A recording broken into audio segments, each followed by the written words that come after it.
For 2 years running, a small city outside of Phoenix has been recognized as one of the leading digital cities in the nation. Today, my guest talks about the building blocks necessary to drive innovation in the politically charged environment of government. My name is Charles Araujo, and this is the TransformIT Show, presented by the Intel IT Center.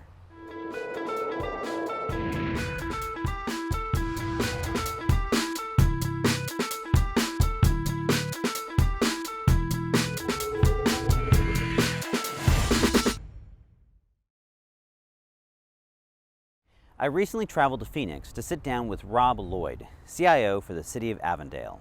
We talked about tech debt, why you must eliminate it to mature your organization, and how that enables you to truly become strategic.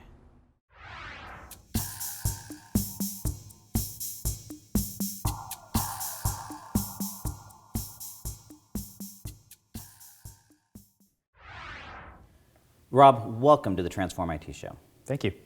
So I'm really looking forward to this conversation, and I think it's going to be a unique perspective because you come from a little bit of a different background. Mm-hmm. You've chosen to make your life in the world of government, but really I think when we talked earlier about this idea of public service, mm-hmm. and that has meant that you've had maybe slightly smaller teams and probably more constrained resources, and that I think has changed or maybe offers some unique perspectives that you can share with us today. So I'm really looking forward to that. But why don't we start with just telling us a little bit about your journey, what has led you here to this point today? Sure, absolutely. And I appreciate always chatting with you. It's always enlightening. So my personal story, military family. So my father was in the Air Force, stepfather was in the Navy. So lots of states, got to live in multiple countries. And the perspective I think you have when you grow up in the military and the mission first type environment that military families experiences is you have that perspective of, you know, what are we giving for and building towards and contributing towards. So the history I have, at least professionally, educationally and professionally, is finished high school in Hawaii, went to college, undergrad in Wisconsin. So weather change was very drastic. Hawaii to Wisconsin. To Wisconsin, yeah. And then studied in Chicago. I went to Rush University Medical School and studied at Cook County Hospital. And then when I decided to get out of medicine, said there's really only two fields that move at a pace that's going to keep, I think, your average person interested in: medicine or technology. So went into technology, started with the City of Colorado Springs, then went on to the state of Colorado, where I was the chief of IT for the Colorado Division of Parks and Wildlife. And then took over a telecommunications utility that had struggled in Ashland, Oregon, and became their CIO as well, and followed with 4 years here at the City of Avondale as their CIO. So when we were talking previously, you used a term that at least I thought was pretty unique to describe the challenges that you would sometimes inherit when you took over one of these organizations, and it kind of informed, I think, your approach to how you deal with these situations and approach your role. So can you share that with us? Sure. So the idea is that a lot of organizations carry some tech debt. And the concept behind that is when you try to move fast, like in the private sector, sometimes you innovate and you build and you even sometimes make decisions that later on you're going to have to come back to. And in government, a lot of times the discussion and the reality is that you're making decisions just to get by. And that builds and accrues a tech debt bank that holds you back. So when someone needs something, we don't have that skill set, or this application isn't current, so we can't take advantage of that feature, or these applications don't talk to each other because one's so far back and one's so far forward, or this area of the organization's resourced and this side of the organization's not.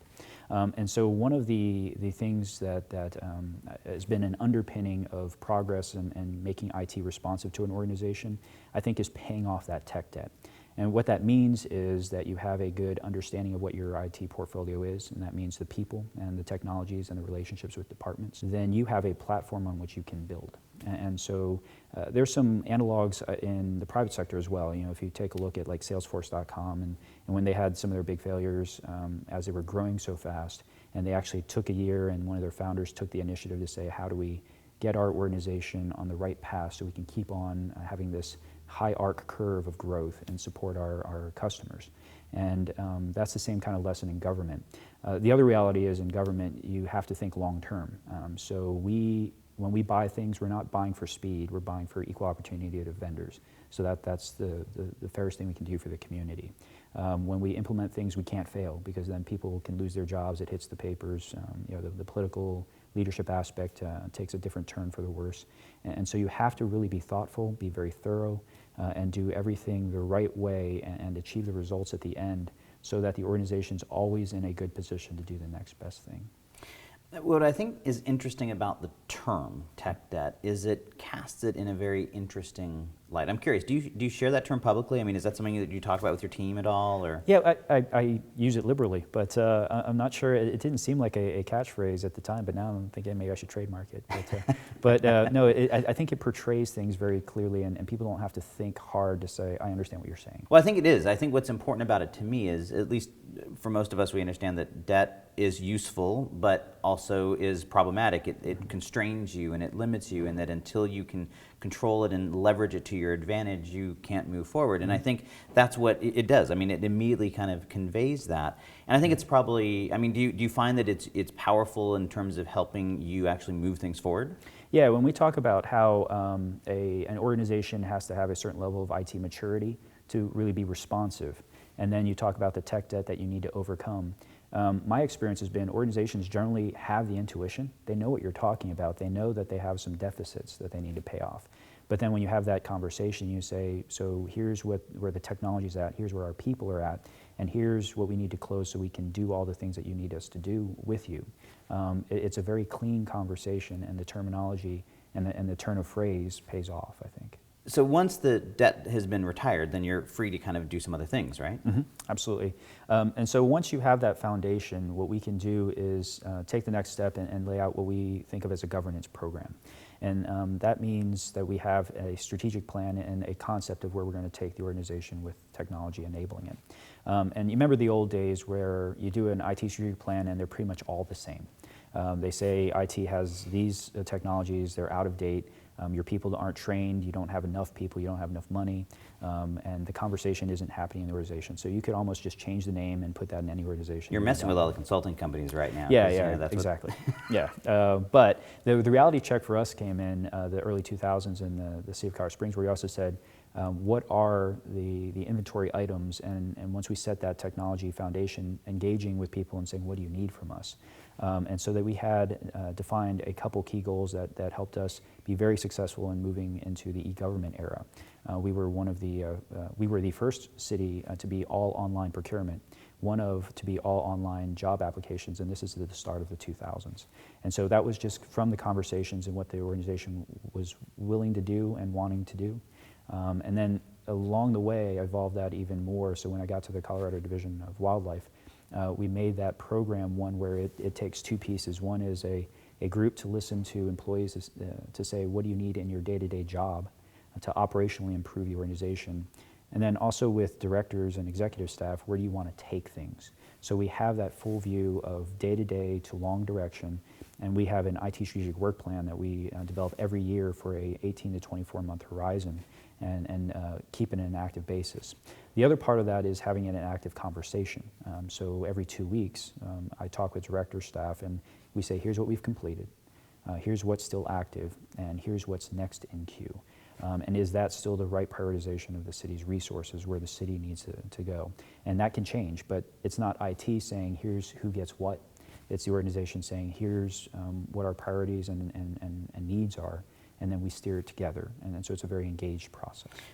So you're giving a hint of a few things I want to talk about here in a second, but I want to stick with something for a second, because one of the challenges I've had with strategic plans, particularly for IT organizations, has been that they tended to be nothing more than this big laundry list of projects that they're working on, Yeah. right? And I think one of the things you talked about, and I want to get to the innovation here in just a second, but how an effective strategic planning process actually allowed you to create innovation at a customer-facing level. So I mean, I guess the question is, were there any specific things that you did to help the organization get past that point, and I guess back when you were in Colorado, past that point of just the boilerplate strategic plan to something that was actually meaningful and actionable? I don't think it was actually a momentous thing. It was, as soon as you're willing to have that conversation, and you think of any customer experience, when you're willing to talk and listen and then get it done, you're in the strongest position that you could ever imagine, because it's a joint effort, it's a shared endeavor, and everyone's commitment level goes way up. They're invested at that point. They're not just involved. You know, for us, we've listened. We've been able to do a lot of innovative projects, the places I've been, because that's where the support was in the organization, what they were wanting. So what does that mean? You know, Digital Cities of America, at least in this organization, and we've been one of the top 10 the last 4 years, #1 2 years in a row. And then we've had a Digital Government Achievement Award, top 25 doers, dreamers, and drivers. So it's really paid off, but more than that, our customer satisfaction rate on our internal services survey is at 90+%, and it's been there for 3 years. So when you listen, and it's a shared effort, it really pays off, because you know, everyone's mind is in the right place to do good things using technology. It's not IT pushing things on the organization. Rob's concept of tech debt is a powerful idea. It helps crystallize the challenges that many IT organizations face and why they represent a massive barrier to becoming truly strategic. In the next episode, he's going to take us deeper into his strategic planning process, something he calls agile strategic planning, and then explain how it has helped him and his city become recognized as one of the most innovative small cities in the country. Make sure you tune in to the next episode to hear the rest of Rob's story. Until then, I'm Charles Rajo, and together we can change the world of IT.